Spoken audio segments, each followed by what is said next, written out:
तो मुस्फिरा, हम कुछ बात बताते हैं अक्सर, तो आज आप बताएंगे या मैं बता दूं? आप शुरू करें, हम उसको आगे कंटिन्यू करेंगे। चलिए ठीक है, आज मैं बताती हूँ। और हमेशा के अपने बच्चों के लिए भी, जो मेरे प्रोग्राम में प्यारे प्यारे से बच्चे होते हैं, और आप तो सभी लोग जानते हैं कि हमारे प्रोग्राम में होती हैं मज़े की बातें, बच्चों के साथ गेम्स होते हैं, राइम्स, स्टोरीज और बहुत सारी मज़े की चीज़ें होती हैं। तो मैं आपको एक अच्छी बात आज के लिए बताती चलूँ कि बच्चों, लड़ाई झगड़ा नहीं करना, क्योंकि अल्लाह पाक को क्या सुलह रहमी से रहने वाले लोग पसंद है। तो क्या आप इसको डिफाइन करेंगे? बिल्कुल। अब बुशरा ने जैसे बोला कि सुलह रहमी से रहने वाले लोग पसंद हैं, तब आप लोग सब सोच रहे होंगे कि सुलह रहमी क्या होता है। तो हमारे बच्चों को बताते हैं कि सुलह रहमी वो होता है कि अगर आपकी फॉर एग्जांपल लड़ाई हो जाती है किसी से, तो आप फ़ौरन उसको, ऐसे नहीं कि लड़ाई कर ली तो अब हम उससे नाराज़ रहेंगे कि नहीं यार उसने हमें ऐसे बोला था, अब तो मैं इससे बात ही नहीं करूँगा।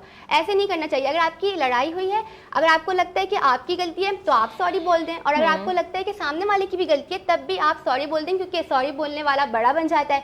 तो हर बच्चे को शौक होता है कि भाई हम बड़े रहें, तो फिर शौक होता है ना सारे बच्चों को। तो आप भी कमेंट सेक्शन में बताइएगा। और उम्मीद करती हूँ कि आपको आज की अच्छी बात पसंद आई होगी, और आप हमें अपने YouTube पे जो है ना हमारे कमेंट भी कर सकते हैं। और अगर आप चाहते हैं कि आपके बच्चे भी हमारे प्रोग्राम का हिस्सा बने, तो आप YouTube में कमेंट कर सकते हैं, वहाँ बोल सकते हैं, बता सकते हैं हमारे बच्चे ये हैं, ये करते हैं, ये करते हैं। हम उन्हें अपने शो का ज़रूर हिस्सा बनाएंगे। ठीक।